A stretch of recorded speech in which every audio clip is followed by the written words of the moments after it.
Welcome.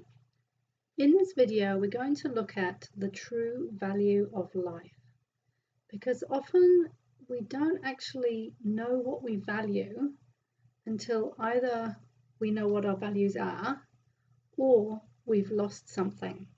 So here's an FYI. We're not immortal.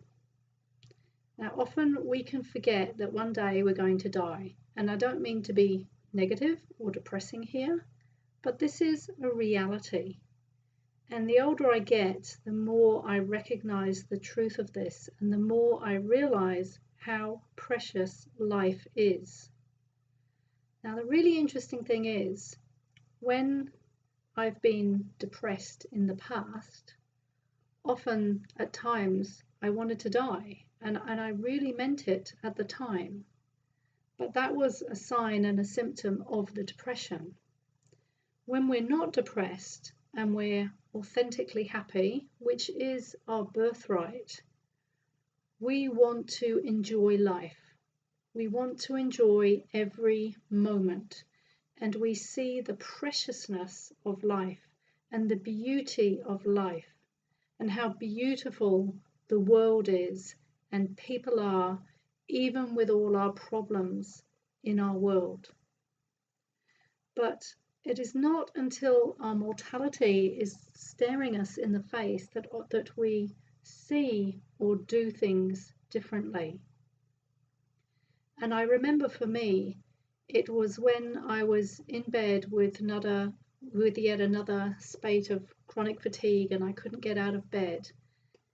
And I was actually on holiday at the time. I was meant to be enjoying myself. I was in this beautiful resort, and I had got another chronic fatigue crash, and I was lying in bed by myself in this hotel room, and I couldn't get out of bed and I couldn't do anything.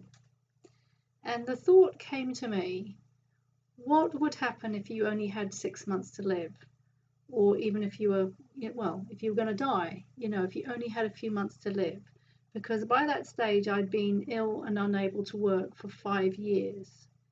And I was starting to get to the point where I was thinking, maybe I'm never going to get well. It was becoming a reality in my mind because I had searched so long and hard for answers, and yet I just wasn't finding the answers or the solutions. And so I started to doubt, am I ever going to get well? And in that moment of thinking, what would I do if I only had 6 months to live? The answer that came to me was, well, I'd want to do that trip around the world that I've been dreaming of doing for the past 10 years. And I've been gathering brochures for this trip, never really thinking I'm going to do it, but just gathering brochures from all these places I want to visit around the world. And I'd actually really like to do that trip. And then the next question that came to me was, well, how are you going to do that if you're sick? And I thought, well, I don't know. But the thing is, if I don't try and do it, I might not be able to do it anyway. It might be too late. I might get sicker and sicker and just be completely and totally, utterly incapacitated. So I made a decision in that moment that I was going to do that trip. It was a life-changing decision. And I sold my house and set off around the world. But really what I was doing was I was still looking for answers. I didn't know that at the time, but I was still going to lots and lots of healers. And through that year-long exploration where I got sick many times, was bedbound again many times, and really, I must have been mad to set off on a world trip where I was bedridden half the time. But I did it because I was determined, A, to enjoy my life and fulfill this dream, and B, I was still looking for an answer. And I found the answers during that trip. And that is now how I managed to help other people. But the point here is that life is not a dress rehearsal. Life is really precious, and we're here to enjoy life. And if we don't have our health, we can't do any of those things. So, as Steve Jobs says, death is life's change agent. He said, it's very likely the single best invention of life. And In one of his famous speeches, he said, "No one wants to die. Even people who want to go to heaven don't want to die to get there. And yet death is the destination we all share. No one has ever escaped it. And that is as it should be, because death is very likely the single best invention of life. It is life's change agent. It clears out the old to make way for the new. Right now, the new is you, but someday, not too long from now, you'll gradually become the old and be cleared away." Sorry to be so dramatic, but it's quite true. Now, the top 5 regrets of the dying apparently are: number 1, I wish I'd had the courage to live a life true to myself, not the life others expected of me. Number 2, I wish I hadn't worked so hard. Number 3, I wish I'd had the courage to express my feelings. Number 4, I wish I'd stayed in touch with my friends. And number 5, I wish I'd let myself be happier. Now, what I've found, interestingly enough, through working with hundreds of clients, is that these things here are actually what lead to illness in the first place. So, for example, not having the courage to be true to ourselves actually leads to illness, because we're not being authentic, and that builds up a lot of stress and emotions inside of us, and that turns into illness. Working so hard, people pushing themselves hard and ignoring their body's needs, that leads to illness. Having the courage to express feelings. When we hold all our emotions inside and we're afraid of speaking our feelings, that leads to both unhappiness and illness. Staying in touch with friends. Yes, we need people, and often loneliness is a major factor in people who are sick, and it's a vicious circle because we need that contact. And I wish I'd let myself be happier. So often people can have a glass ceiling on happiness. It's an invisible glass ceiling. But if we don't allow ourselves to be happy, then we can't be healthy, because health rests on a foundation of authentic happiness. So let's avoid these 5 regrets of the dying in your life. So what we're going to go through in this video is, well, what is the real value of life? What do you value? Some top human values, and the cost of not valuing our health. So I'm not sure if you know, but apparently insurance companies value a human life at just over $9 million. And if you work that out, that would be about $120,000 a year for a 75-year lifespan. So I just thought I'd pop that in there as an interesting fact, because vis-a-vis health, often people are not willing to spend much on their health. And this is something I've come across again and again and again when people approach me for my help. Often I will ask people, what are you willing to invest in your health and well-being? And notice I'm saying invest, not spend. We invest in our health, because if we don't have our health, we literally can't live and we can't enjoy life. Our body just won't function. So whilst our life is literally valued at over $9 million, and we spend millions of dollars in our life on this, that, and the other, when it comes to health, people often don't want to spend, say, even $1,000. And now that I've been through the journey that I've been through, where I literally spent over $500,000 to get myself well, and now I help people do that in a fraction of what it cost me, I'm still really surprised when people tell me they only want to spend a few $100s on their health. So one of the main purposes of this series is to show that we must invest in our health. We can't expect to be healthy and maintain our health, and certainly not recover from health, unless we want to invest in our health and well-being. So what are your values? What do you value in life? Do you value family, health, career, wealth, love, friends, wisdom? There are many more values than this. What is it that you value in your life? Now, often we can value objects. It's very common for people to value objects. So, for example, house, car, possessions, jewelry, clothes, the latest TV they've bought, the washing machine, whatever it is. And sometimes, hopefully, we value people. Now, often people won't bat an eyelid before buying a new TV, a car, getting the latest phone, computer, washing machine, whatever. Even if they buy it on hire purchase, it's considered valuable and important. And yes, these things are valuable and important because they help us to manage our life. But as I said before, often people refuse or resent investing in their health, in the very body-mind which allows them to experience life and function in their life. Now, the key thing here with value and things we value is that we don't value something often until we've lost it, because unbeknownst to us, we've been taking it for granted. And this is very much the case for health, because it is actually our natural state to be happy and healthy. So we take it for granted unless and until we become wiser and we start valuing it more. We take these things for granted.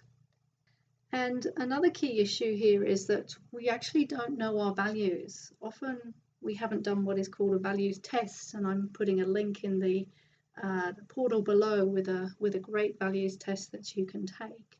Highly recommend that you take a values test if you've never done one, and know what is it that drives you in life, because our behavior comes from our values, and our values are usually hidden until we bring them into conscious awareness through doing something like a values test.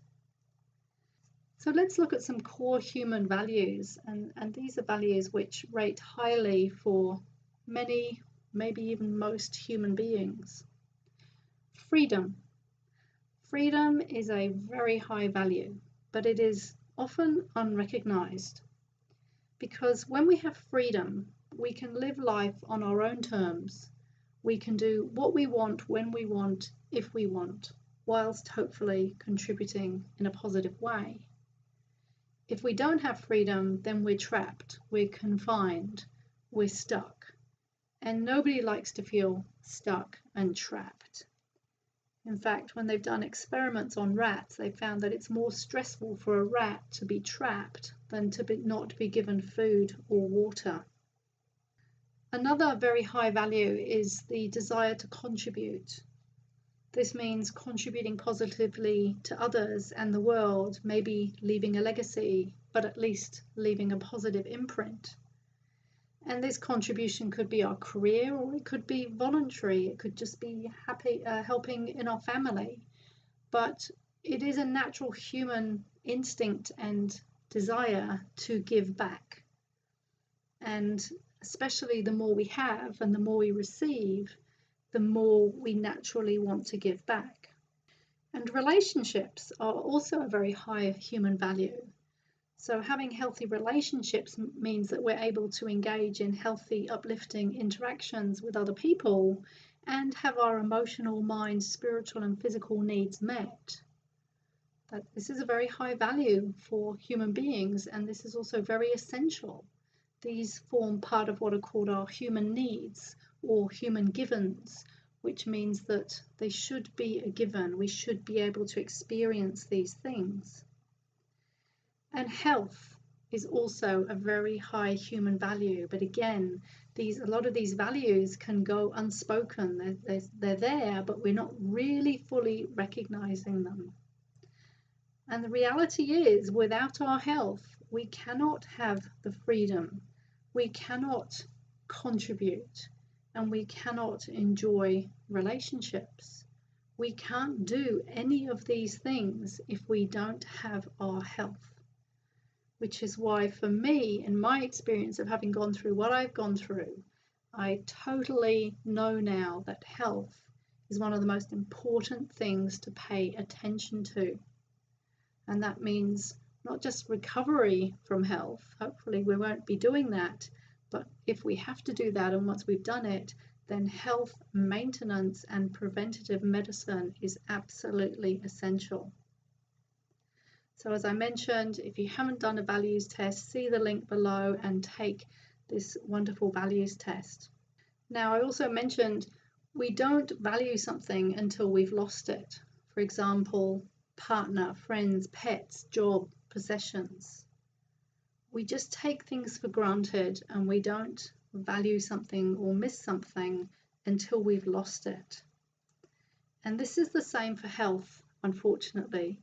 Or we could say fortunately, because we get lots of lessons and learnings by actually losing our health and then having to gain it again. But the reality is a lot of people do not value their health until they've lost it. So the question is, what do we value? And from a financial perspective, what do we tend to spend our money on? And by the way, please do watch the other accompanying videos in this mini series because there's more information on this topic in the other videos. But just to briefly introduce this topic here, often and usually we spend far more money on products and items than on our health and well-being. And often even people think that they shouldn't spend money on their health, and they even can resent investing in their health. So why do we resist and resent investing in our well-being? Well, a lot of this has to do with the fact that we may live in a society which has free healthcare, where we are unconditionally programmed to expect that we don't spend money on our health. Another reason that we may resist and resent investing in our well-being is that we've not been taught the value of health. We have just simply not been taught, hey, could you imagine what it would be like if you were sick in bed all the time, or you were just feeling so lousy you couldn't even find the words to speak to people, you couldn't drive your car, you couldn't get to the shops to do your shopping. We're not taught that, and the reality is it's actually quite a hard thing to teach theoretically, right? It's a sort of thing that you have to learn experientially.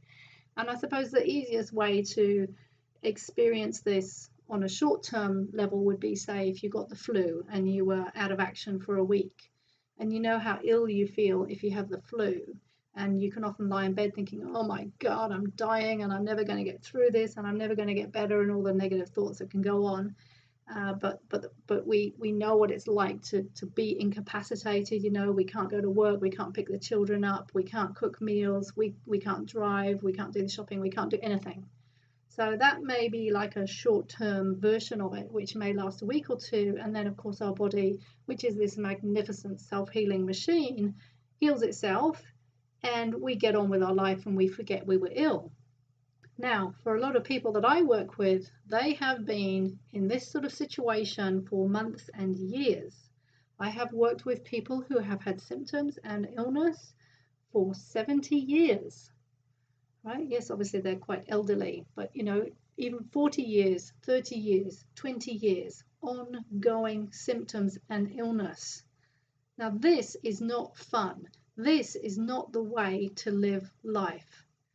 You were not born to live being sick ongoingly like this. This is not what we've come here to do. And my goal is to help people to get well as quickly as possible. And normally when I work with people, that's usually affected in about 3 months. In about 3 months, sometimes a little longer, depending on the situation, people who've been ill for years can turn their life around. And then they can get on with their life. So another reason that we resist and resent investing in our well-being is that we take our body for granted, and I've already spoken about that. Now, if we don't value our health, then we're not going to understand the real value of it.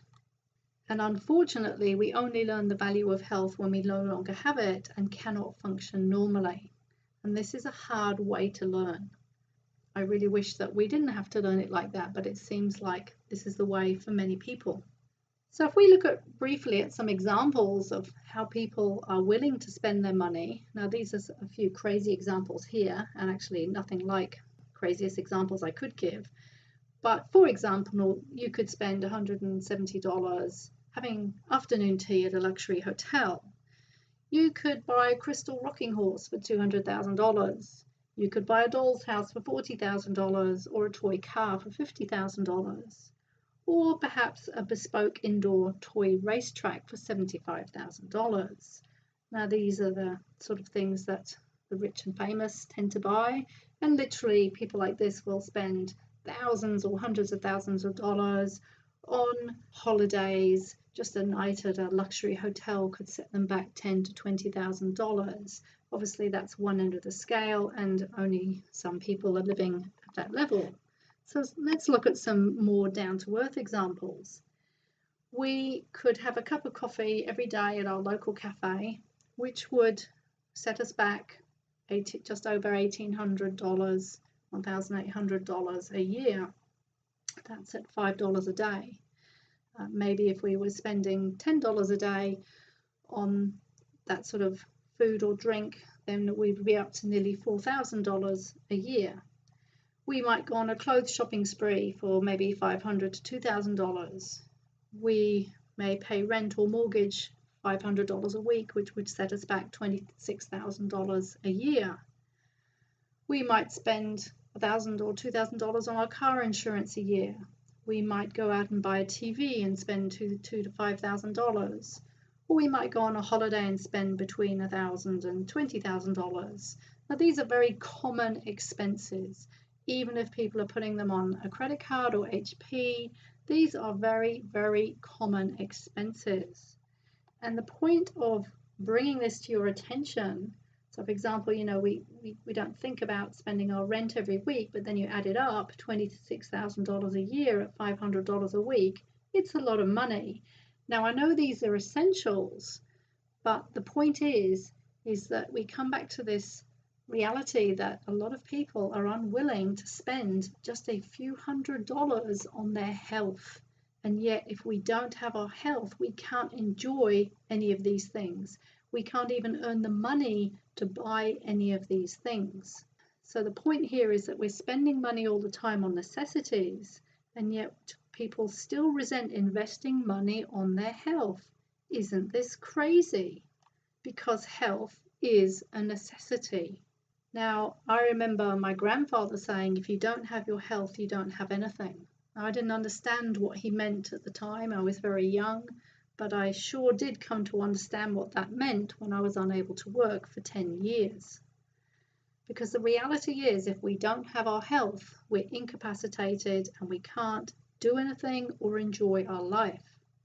For example, we can't spend time with loved ones, we can't work, we can't earn money, we can't pay bills, we can't travel, we can't live maybe without medications and their side effects. In other words, we can't really live. And the other thing is that being ill and staying ill is incredibly expensive.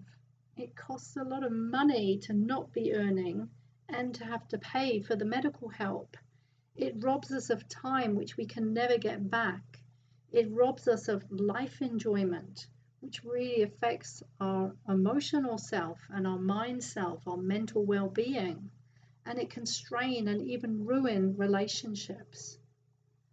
So I'll leave you with these questions. How much do you value your life?